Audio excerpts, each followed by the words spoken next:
How does regional culture influence wine styles and traditions?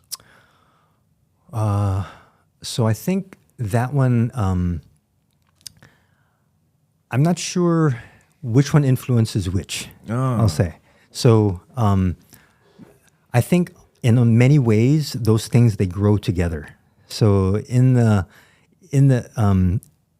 MS lectures, there's this one on food and wine pairing. And one of the tenets of it is that what grows together goes together. Okay. So for instance, like in the north part of Italy, where the dish ossobuco, that braised lamb shank, is very famous. That's where it grew up.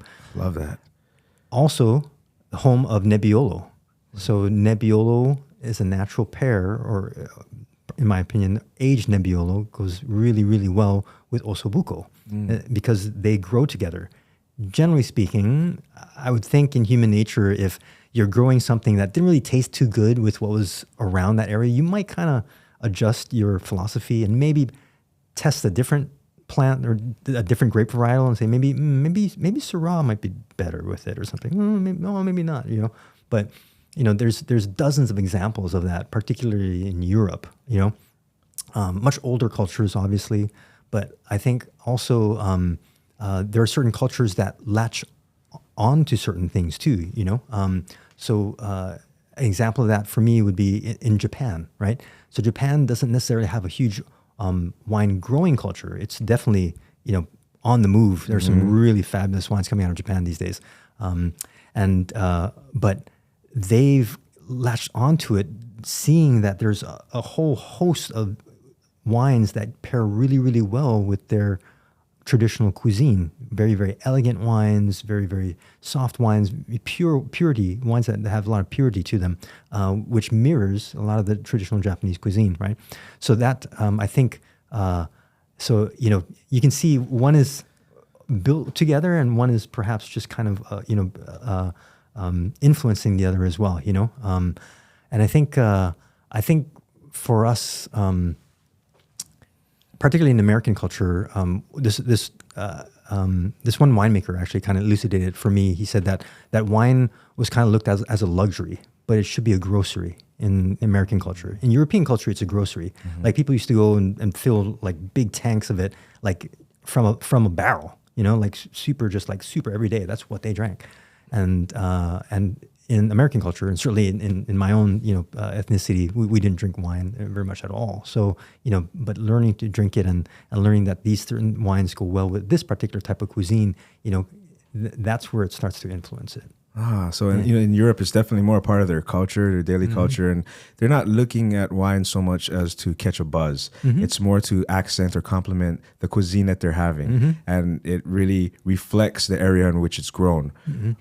Chianti, Sangiovese, in Italy, and in tomato sauce, right, and basil, right? Yes. So I love that, man. So I mean, are there, before we get into the tasting, because that's what we're going to jump into next, okay, I do want to ask you, are there any underrated wine regions that you wish people would support more? Oh, underrated. I think underrated. We talked about Japan, actually, and my eyes were really open this year in traveling, and I went to a Japanese wine tasting in Burgundy. In the heart of Burgundy, in the town of Beaune, there was this massive wine tasting of Japanese wines.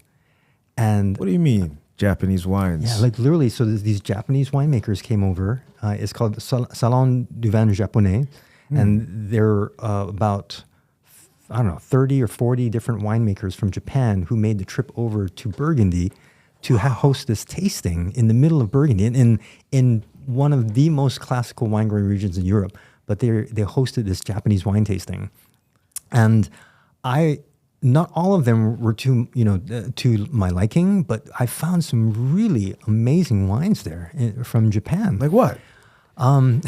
So there's a few. So there's one that's already quite well known in the wine cognoscenti. It's called Domaine Takahiko, and it's from Hokkaido. And they specialize. Cold. Yes, so Cold region. Yeah, and they specialize in Burgundian varietals, so primarily Pinot Noir and Chardonnay. Okay. And those wines were spectacular. Like they're world-class Pinot Noir examples. Like I could put them against like literally some Grand Cru Burgundy and some of the best of California and Oregon. Like they're phenomenal. And I think the market bears it because some of those wines are very expensive now. Very, very hard to get, very expensive. There's another winery also from Hokkaido from that same area in Yoichi called Domaine Yui. And their Pinot Noir too is super elegant, very pure. I was super, super impressed with that wine. Terroir-wise, we were talking about terroir earlier. Yeah. What did you get? Ooh, that's a harder one. So terroir is something I think that you find you have to see after like many different reference points. Okay. And I certainly cannot, I would certainly not say that I can pick out a terroir from Hokkaido or the Doichi area yet. But maybe if I go and I taste more of the wines, then maybe I could find that. But okay, so what made it so good to you? Again, just the complexity, the flavors, the pleasure that it gave, just amazing complexity inside those wines. And Japanese craftsmanship has been known for pretty much anything that comes out of Japan, right? And the intention that Japanese people put and the pride they have for the product that they present the world with. I can only imagine in a couple of years, you know, what kind of wines will be coming out of our homeland, Kenji. I mean, it's now. I'll be honest. Like those wines are amazing. And then there's one more for a different reason, and it's from the area of Niigata, so on the main island, just north of Tokyo, actually. So it's kind of a little bit towards the coast, on the east coast, and it's a winery called Fermier, which means farmer in French. Okay. And Mr. Honda is the winemaker, and he makes an amazing Albarino. Albarino, dude. Coastal? In Japan, yes. Coastal, okay. In Japan. Like, I could not believe how good it was. Perfect for their seafood and their shellfish. Blew my mind. Blew my mind. I had to talk to him. I even asked him, like, can we, like, I'd love to import you to Hawaii. So, we want to start a conversation, And so we may end up seeing some of those wines in Hawaii, but that's I would love to have a Japanese wine on my list. Yeah. I'd be so proud. Why don't we go to Japan?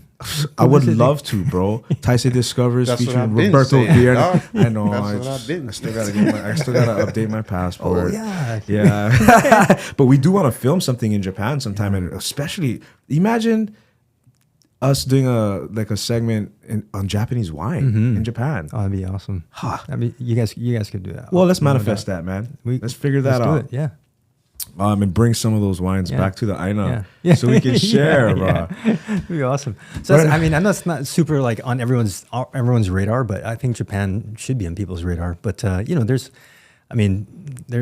sure there are other ones underrated, but yeah, Japan. Like, don't sleep on Japan. Those wines are legit. Yeah. Right on. Well, that brings us to the next part of this, which is going to be the blind tasting. I'm gonna go ahead and.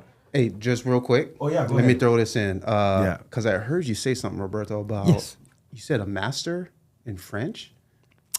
Did I say master in French? Or it sounded like you studied French. Oh, yes. I do have a degree in French, so I speak French. Oh, yes. Perfect. Yes. So, I love that. Can we get a little sample? Pourriez-vous vous présenter en français? Parlez-nous de vous et de votre activité. Okay. You want me to speak a little French into it? Yeah. About the wines or about like... Voulez-vous coucher avec moi?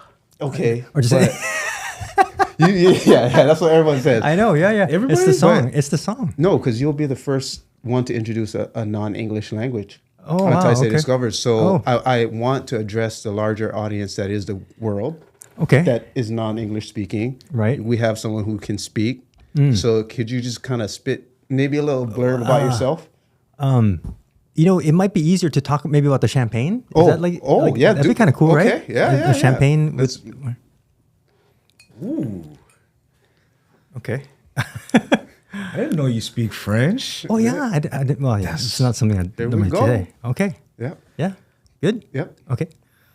Bonjour tout le monde, je m'appelle Roberto Viernes, je suis maître sommelier ici à Hawaï et je suis aussi importateur de vin ici à Hawaï et je voudrais vous présenter un champagne de Monsieur Benoît Marguet.